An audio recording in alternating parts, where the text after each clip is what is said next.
Welcome to the last episode of my podcast series.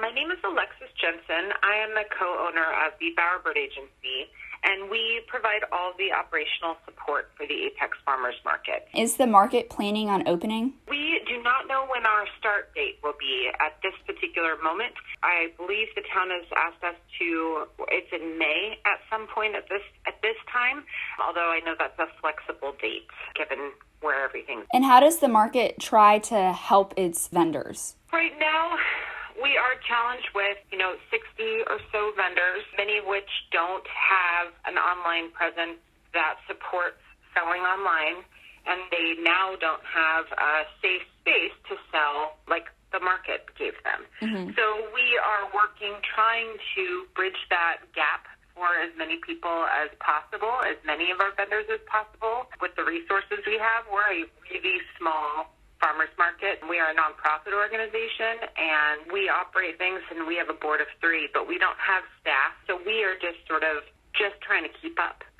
with everybody. Our vendors are really responding to the need in the best way they can. So as their operations change and they grow in their accessibility, we're trying to promote them on our social media platforms and on our website.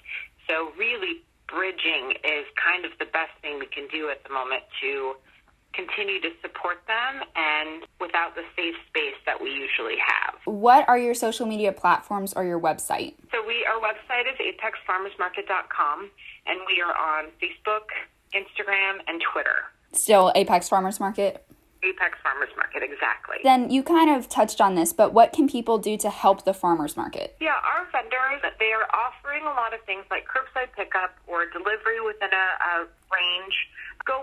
The grocery stores are one thing, but when you need meat, you need eggs, you need produce, hop on the website, hop on our Facebook page, and see who's close to you, who you can buy from. They have an abundance of this time of year is great. They have an abundance of meat and seafood and cheese and lettuce. And they have everything you need. It's close. Very few hands have touched it. It will go literally from farm to your table. It's the safest way you could possibly buy your produce and meat. So come to our page, see what people are offering. If they have a website, you can go there. If you need to message me, all the messages come directly to us. My husband and myself, who operate the agency, we can help sort of continue to bridge. People are messaging us, and I'm sending them one way or another for eggs or chicken or beef or pork or seafood, and we will continue to do that as long as we need to. Not all of our vendors have websites. If they do, many of them are offering an online ordering. So again, that information is all on our website. Some of them are offering specials like free delivery with an order of $50 or more. And so you get to just place your order and have very safe local food delivered right to your door. Mm-hmm. And if you do open, what precautions will you take? At the point that we get to open, we're in a lot of communication with the town, and we will be working to fit whatever sort of resources mandate. The Wake County Health Department works really closely with all the farmers market. They'll give us guidance as well. We will not open until we can meet all of the safety standards to ensure that our shoppers and our vendors are safe. Mm-hmm. That's why we're not open at this point, is we can't staff a market to ensure social distancing. This is coming up across the board at many, many, many farmers markets right now, that there's not the ability to coordinate and manage social distancing at the markets, and so it's creating a lot of tension. We will wait until we can safely operate. Whatever the town tells us that needs to be, whatever Wake County tells us that needs to be, once we can meet that, then we'll open. Do you have any special events planned, or recipe contest, or something like Blueberry Day? So we have 3 special events planned for this year. Our opening day event was postponed, and we'll know more when that's supposed to happen, but they're the Log Pond event series. And what they are is, the first one's a food truck rally, and the second is in August. It's a night market, and the third is in November, and that's sort of an arts and crafts market. So these are essentially our farmers market vendors and then some. We get to sort of grow our footprint in downtown APEC. We have more music stages. We'll bring in an additional 20 or so craft vendors for the craft arts and crafts.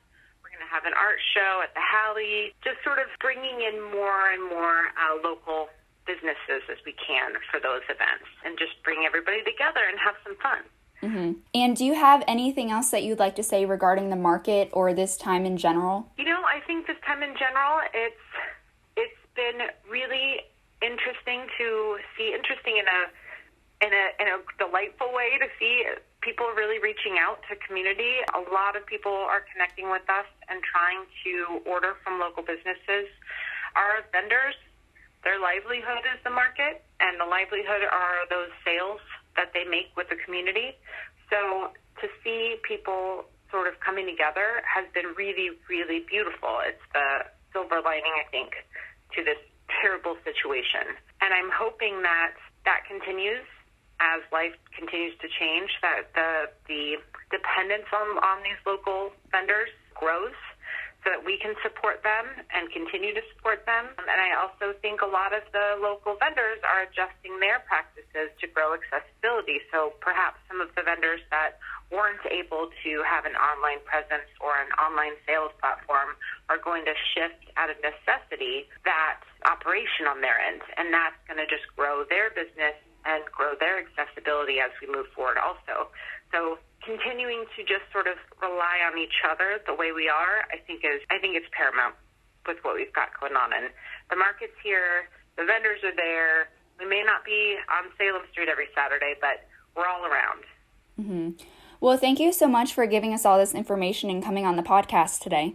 Well, thank you so much for having me, and thank you so much for bringing attention to this and all of our awesome vendors. Well, thank you.